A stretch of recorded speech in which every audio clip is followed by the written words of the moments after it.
Meet Fred Figglehorn, a character created by Lucas Cruikshank.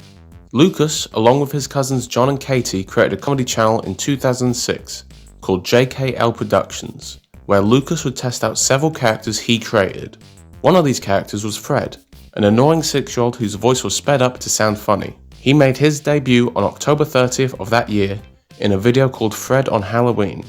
This video was very simple and was just about a child being excited on Halloween. While nothing too special, this video would set up a lot of recurring jokes such as Fred's alcoholic mother. She should be home anytime now. Fred, I'm home, and I'm really drunk. Okay, Mom. Lucas would make several more Fred videos on this channel over the next couple years, typically vlogs of Fred doing childish activities, like playing in the playground. Lucas would always be the only person in any of these videos, playing Fred and voicing all the other characters off screen. And as I was watching these videos, I was a little surprised at how edgy some of these jokes were. Trick or treat. Oh, kid, you can just come into my house, I'll get the candy, or just go into my bedroom on the right, okay? But over time, Fred got more and more successful, so Lucas had to move the series to its own dedicated channel, where he would continue to upload new Fred content. As more of these videos came out, Lucas would introduce a bunch of new characters like Judy, a girl Fred has a crush on. I'm gonna text Judy on my Zip It telling her to meet me at my swimming pool. Kevin the bully. Hi, Kevin. Fred, you know why you're here. Don't yell. I want us to work Don't this ever out ding dong in a get to my humane house way. again. Stop hitting! Stop hitting! Get away! And Fred's dad. I asked my mom why I've never met my dad, and she said because he left while she was pregnant with me. In October of 2008, Fred would be so popular that he would overtake the YouTuber Ryan Higa and become the most subscribed channel, a title he would hold for almost a year. Looking back, this was kind of surprising. Fred had a lot of hate, with many people finding his videos annoying. They would get a lot of dislikes, and there were plenty of other comedy channels to choose from at the time.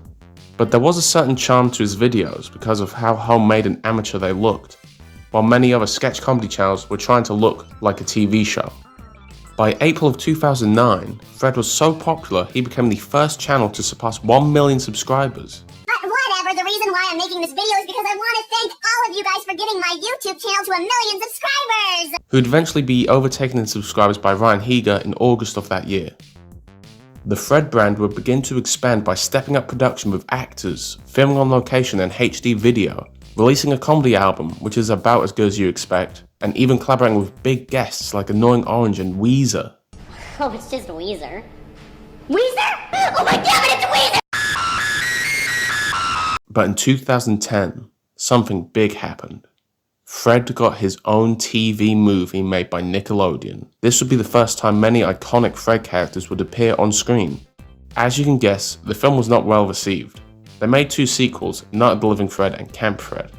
Lucas would also begin experimenting with new characters like Doug Durkee, who didn't last long, and Claudio, as well as some new series including a talk show named Figglehorn and an animated show called It's Fred. In 2012, Nickelodeon would make 2 TV shows with Lucas, Fred the Show and Marvin Marvin, which is unrelated to the Fred Figglehorn character. Both of these would only last 1 season.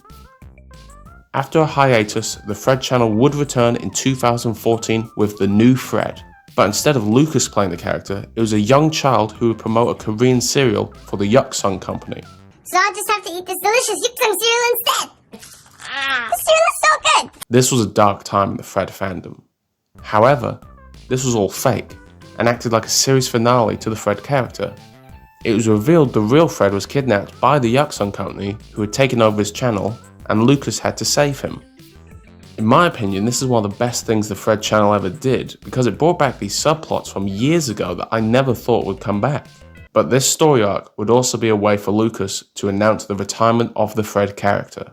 He would start his own personal channel called Lucas, which he still uploads to this day. He made one final video announcing a new era where users could send in their own videos to be uploaded to the Fred account before selling off the channel. Additionally, drumroll please, I will be opening up the channel to you guys. Cool! That's right, if you have something you've made and you want to see it on here, then send it over. This would lead to a wide variety of series made by many different people, but most of these videos weren't that good. There were some shows I didn't mind, like The Substitute. That one was kind of cute. I'm here to ask you all, what do you think you would do if you were the president? All right, yeah. I would make a black house instead of a white house. But most of these shows look like they were made for toddlers.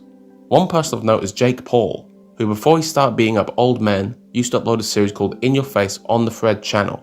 The last video would be uploaded in 2015 and feature adults explaining where babies came from to children. Man has testicles which have semen in them, and a woman has ovaries, and when that semen comes out and goes into the ovary, it creates an embryo which then turns into a baby, and that's how babies are created, and then it comes out of the mother. Most fans didn't like the direction this channel went. Many people don't look back on Fred very fondly, with the channel now laying dormant with no new upload in a decade. But in 2020, something magical happened. He returned on TikTok.